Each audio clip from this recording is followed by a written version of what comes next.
Welcome. I'm Doug Morgan, and you're listening to Uncommon Sense, where we hunt for the truth in the topics you're not supposed to talk about, Christianity and politics.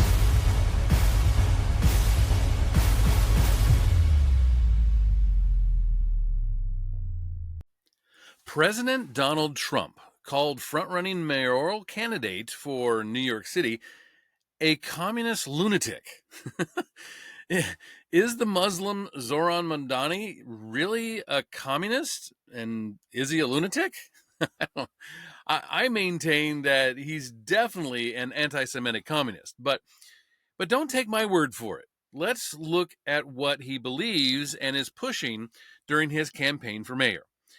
From the New York Times, Claire Fahey and Alice McFadden wrote an article in which they said in a crowded Democratic primary for mayor of New York City that features a former governor, seasoned candidates from past mayoral elections, and alums of the Obama White House, Assemblyman Zoran Mamdani set himself apart early despite his lack of name recognition.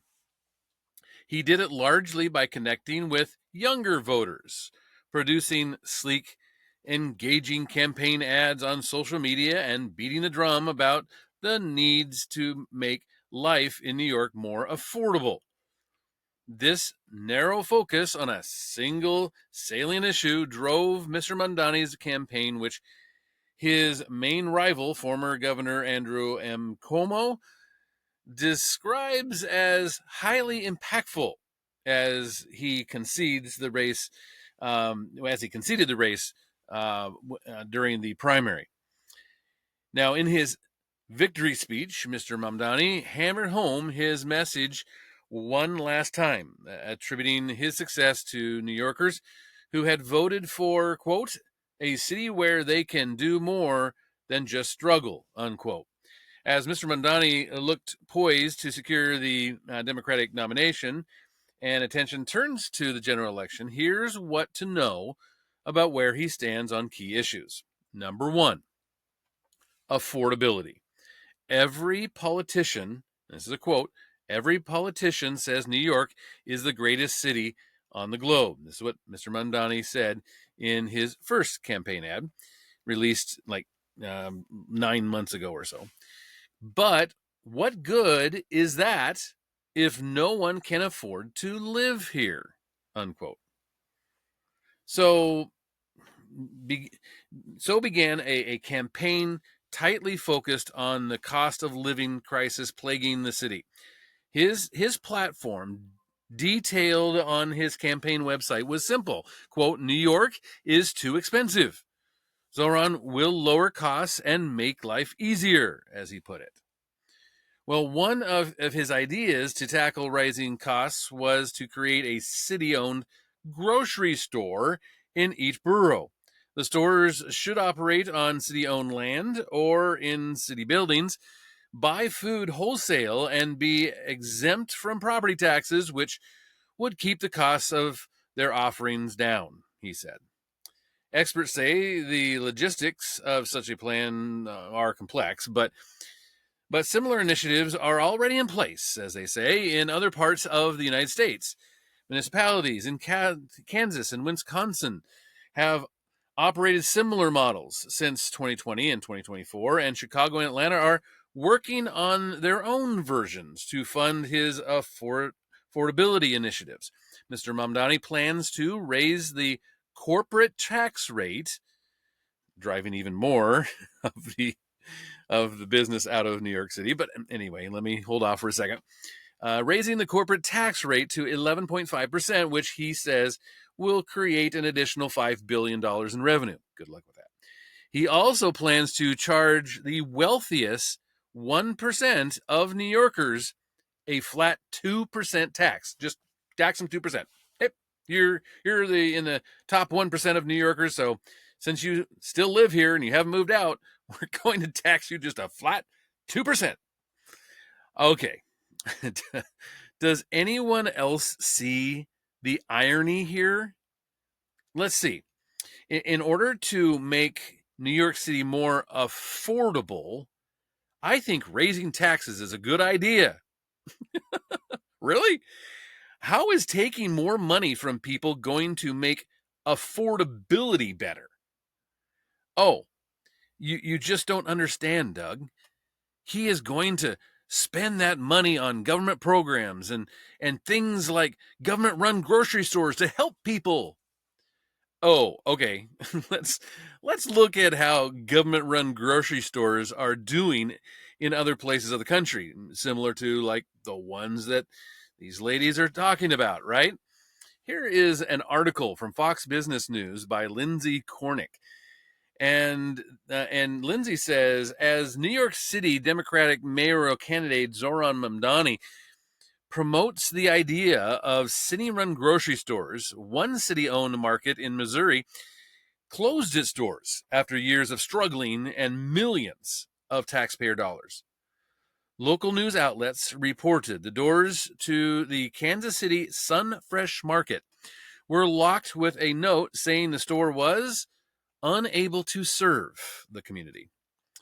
Unfortunately, here's a quote, unfortunately, due to unforeseen circumstances, well, unforeseen by some, I guess, unforeseen circumstances beyond our control, we are no longer at this time able to serve the residents of this important community. This is what the note read, according to the KSHB in Kansas City.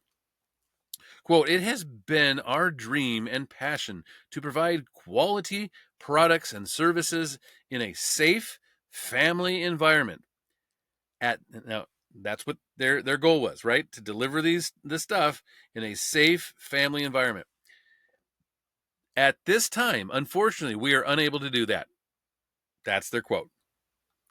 The city purchased the Linwood Shopping Center, where Sunfresh is in 2016, and opened the grocery store in 2018 in an effort to provide more options for residents in the area.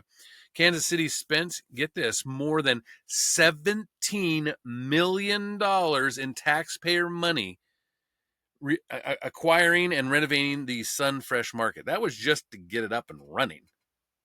Despite its efforts, Sunfresh has been plagued with empty shelves and crime, leading employees to reportedly carrying tasers. Yeah, employees. Last year, the Kansas City Council approved spending another $750,000 in emergency city funds in an attempt to keep the store, we're talking about one store, open. In a TikTok video, Mamdani said that his city-run grocery stores will, quote, operate without a profit motive, unquote, instead of focusing on price gouging. Love that one. As he alleged some private stores do. Well, let's name those, can we? Can we get a little bit of proof here? He claimed that without having to pay rent on property taxes, these city-run stores would buy and sell at wholesale prices, centralize warehousing and distribution, and be able to offer New York residents lower prices than privately owned stores in the city. Let's just say, okay, let's just say that Mamdani is correct, just for argument's sake, okay? If he is correct, then in a very short period of time, there will be no privately owned stores and only government-run ones. But that's probably the goal, isn't it? But just as this article shows, he's not correct. And government can't even run a grocery store. One grocery store. As we get to other points today, let's not forget this affordability issue, because it will be at the root of much of the other issues that Mamdani talks about. It really is. Okay, let's go to another one. Transportation. This is what they say. Among Mr. Mamdani's most distinctive campaign promises is his vow to make city buses free. Mm-hmm. As a state legislator, Mr. Mamdani worked with Governor Kathy Hochul to start a pilot program offering free fares on 5 bus routes for a limited period. He later sought to expand the program, but the pilot was not renewed. I wonder why. Mr. Mamdani supports congestion pricing. Okay, well, let's get back to this here in a second. Mr. Mamdani supports congestion pricing, as has been said about tolling programs, is succeeding in reducing smog and improving traffic in Lower Manhattan. So this is why he wants to do it. He wants to, reduce smog and improve traffic, right? Mr. Mamdani, who was raised in Manhattan and lives in Queens, told the New York Times earlier this month that he does not own a car. He rides the subway every day, and he said that he often bikes. In Albany, Mr. Mamdani has been a vocal advocate for a range of investments in New York City's transportation ecosystem, including funding to improve subway services during weekends and at night. Okay, so a hallmark of any communist is to get people out of their cars. And an automotive gives individuals freedom. It really does. It allows them to go just about anywhere they want, whenever they want. People with individual freedom like this are a lot harder to control, and communism is about taking away freedoms for government control of the population. In my local area, the city governments are taking away lanes on heavily used streets. They're taking them away. They're not building more. They are taking, let's say, a 4-lane street, 2 lanes going each way, and taking out one of the lanes each way, and in its place, expanding the bike lanes and putting in planters. They also are taking out lanes and making them bus lanes only. Only a bus can drive on them. All of this to make it harder and harder for people to get around. And it makes it less attractive to own a car. They think this will make people want to use public transportation. They don't, because public transportation is terrible. But they come up with pretty sounding excuses for it, like, we are saving the planet, like Mamdani is trying to say here, right? Or some along those lines. But it's all about control. They throw on high gas taxes and carbon taxes and registration taxes and all of this in an attempt to make it less attractive to own a car. None of that money ever goes to fixing the potholes or building new infrastructure, because that would make it nicer to get around on your own. And let's talk about that value pricing or congestion pricing thing for a minute, can we? Value pricing is just a fancy name for taxing the poor. Value pricing is when government puts up tolls and then charges people more when people want to drive. So what happens is those that are financially secure don't change when they use the roads because they can afford the extra cost. But those that can't really afford the higher toll times can't drive them. They're forced to drive in the middle of the night, let's say. It doesn't matter if they're going to work or not. They have to pay the higher tolls or lose their job. So as you can see, value pricing, one of Mamdani's big issues, is just a tax on the poor. It's all it is. Did you know that when Russia was communist USSR, the tax rate was 90%? It's about control. All right, next issue. Housing.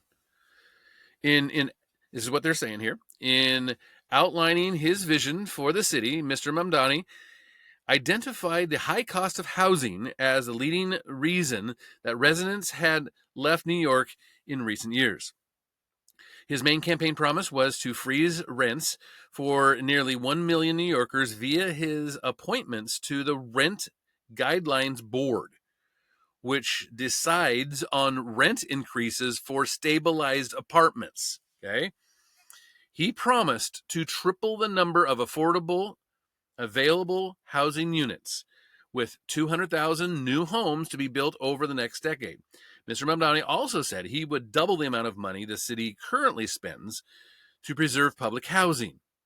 Mr. Mamdani told the Times that one political issue that he has changed his mind about over the course of his career is the role of the private market in housing construction, noting that the private market must be involved if the city is to increase its housing stock.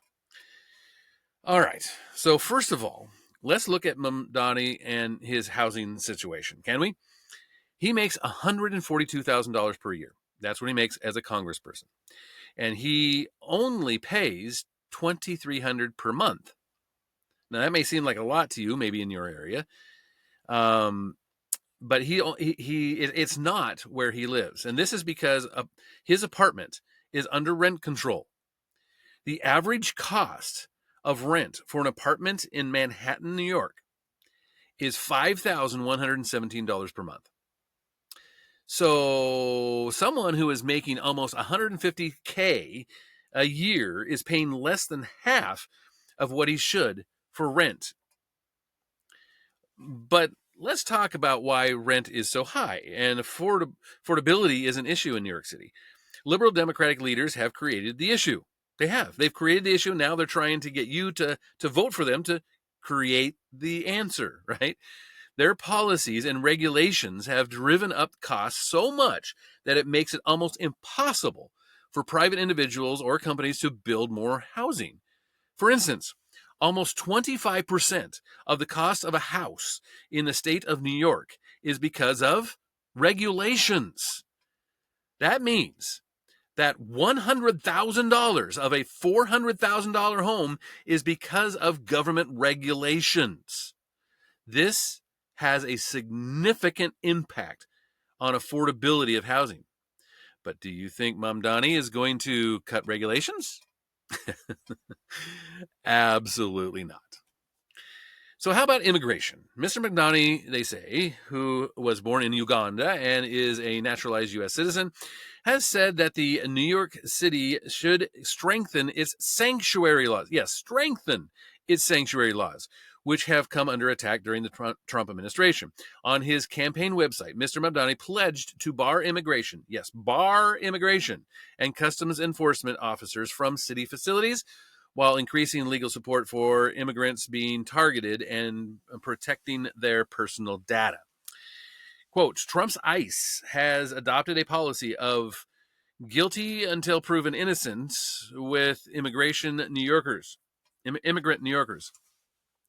disappearing New Yorkers from their homes without charge. Disappearing. This is what he told the Times in April. He said, our city should fight for their release while defending the First Amendment and due process rights. Okay. This is such a pile of dog excrement. These are not immigrants. I'll say it again. These are not immigrants. They are criminals. These are people that have come into our country against the laws of the land. They don't have a due process or First Amendment because they don't have rights under our laws. Immigrants are people who have come into our country in accordance with our laws. That's what immigrants are. These are not immigrants. These are criminals. Immigrants are people who have come into our country in accordance with our laws. To say that you want to strengthen New York City's sanctuary laws is a horrible idea. So in sanctuary states and cities, criminals come because they know that the chances of them getting deported by the federal government are a lot less. I mean, here's an example from the DOJ from just this past January. A Mexican citizen who had been in local custody after pleading guilty to assault charges and was released from custody by the Tompkins County Sheriff's Office after the Sheriff's Office refused to honor a federal arrest warrant, has been arrested and taken into custody by federal law enforcement.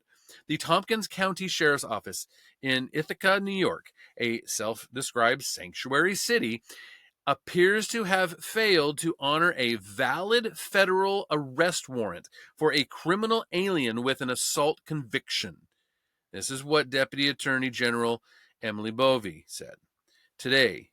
Yesterday, despite the warrant, a defendant with no legal status and a history of violence was released into the community. Federal agents risked their safety and pursued the defendant in unsafe conditions, and today they were successful in recapturing the defendant. Yeah, so here we have a violent criminal that was released by local New York government to offend again, because the sanctuary laws that Mamdani wants to strengthen were in place here. Okay? And we could go on and on and on. We could do an entire podcast or more on all the different criminals who have come into this country illegally and have been arrested on a local level, whether it be state or city or county, whatever. On a local level, they've been arrested for a crime, even convicted, and then let out, not given to the federal government because they're illegally here, and then they go out and do another crime. There's numerous stories. But let's continue. How about childcare? They say that the rising cost of childcare is among the most pressing issues for parents in New York City. Mr. Mamdani has promised to make free childcare available for children between 6 weeks and 5 years old, and to deliver baby baskets. Yeah, baby baskets to new parents that would include educational resources and necessities like diapers, baby wipes, and swaddles. For older children, Mr. Mamdani has suggested closing such streets outside schools to car traffic in an effort to reduce the risk of traffic fatalities and pollution affecting students. Okay. Mr. Mamdani has also proposed making City University of New York tuition free for all students.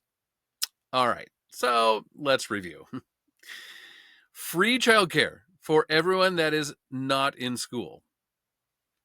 Free gift baskets that contain free diapers, free baby wipes, and free blankets. For older children, close more roads so parents and others have a hard time getting around, and then making university free for everyone. Now remember, when the government says something is free, it's not. Someone has to pay for it. This is a lot of money that New Yorkers are going to have to come up with. I mean, New York University's tuition is $62,796 a year. Yeah.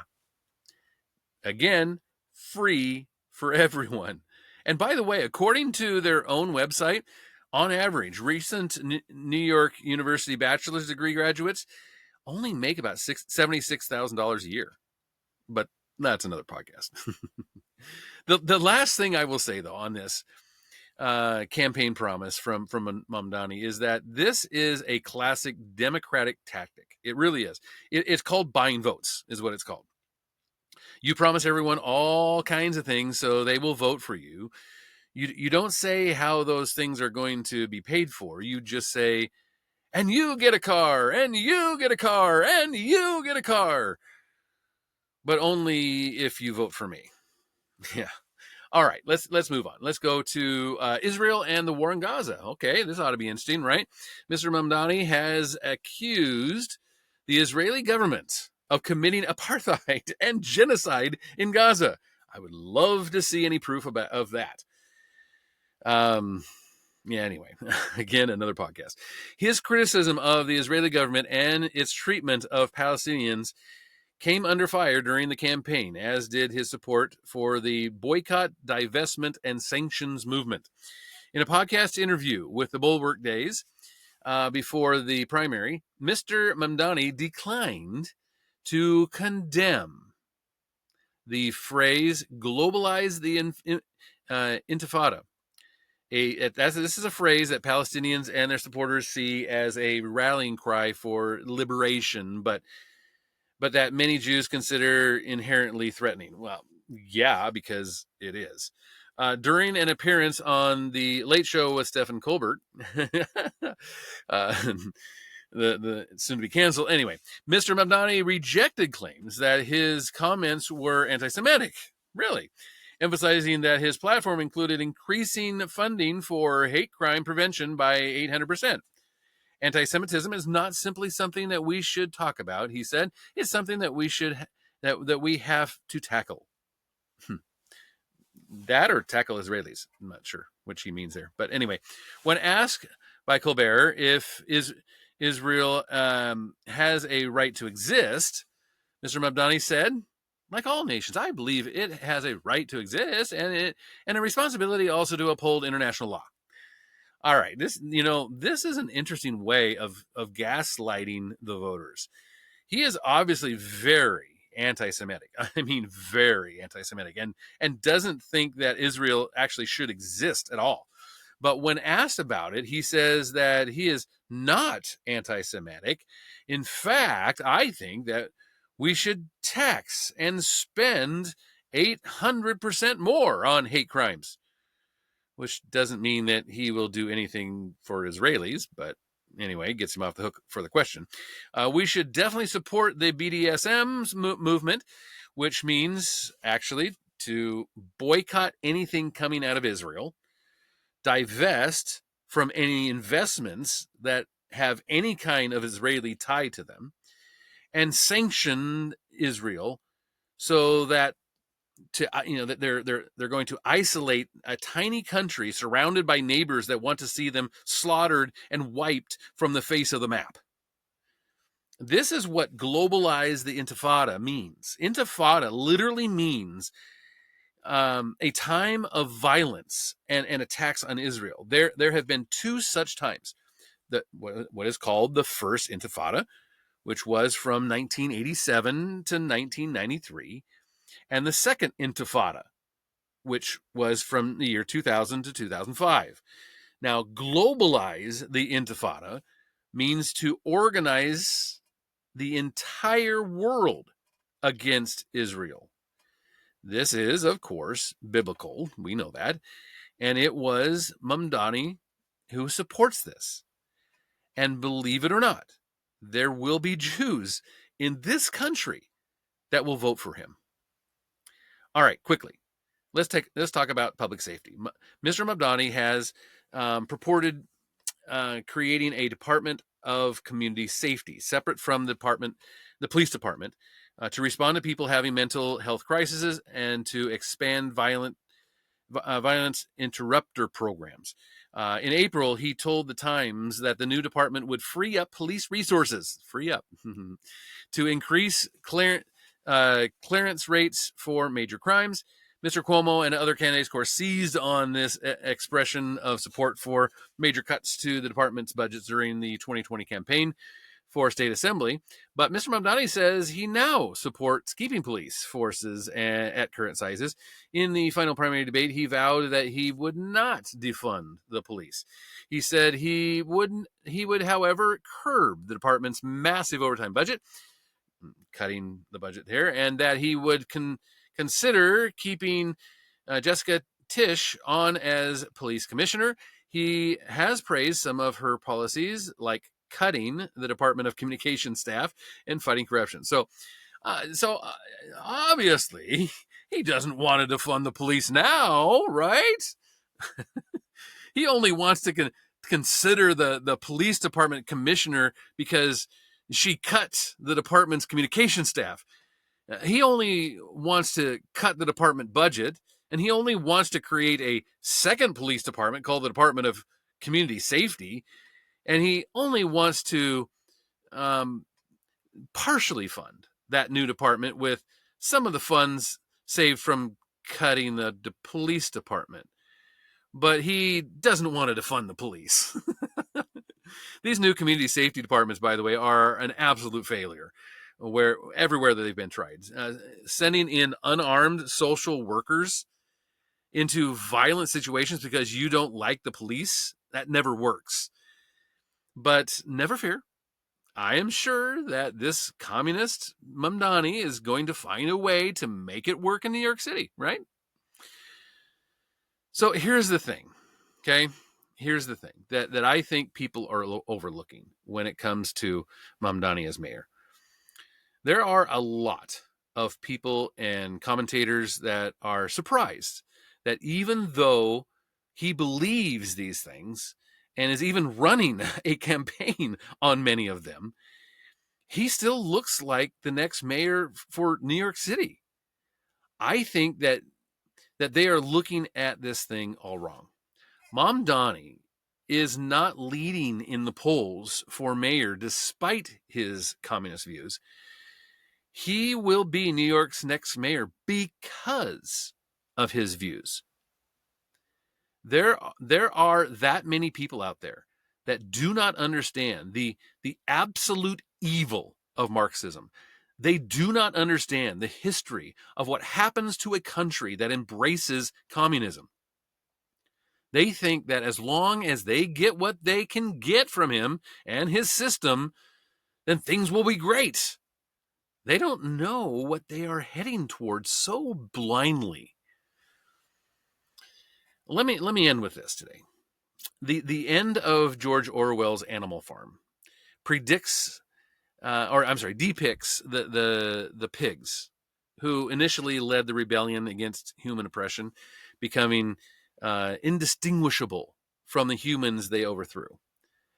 The final scene shows a dinner party where humans and pigs interact, and the other animals looking in are unable to tell the difference between the two groups. The pigs have also reduced the 7 commandments to a single ironic maximum. And this is what it says. It says, all animals are equal, but some animals are more equal than others. This ending just highlights the corrupting influence of power and the cynical nature of oppression. And this is what we're looking at. This is what this mayoral candidate wants for New York City. And people are going to vote for him. They're voting for him because this is what they want, and they don't know what really lies ahead for them. But I would love to hear what you had to say about it. You can always contact us and get a hold of us on commonsensepodcast.com. Love to have you go to our YouTube channel, share, like, it always helps, and thank you for listening.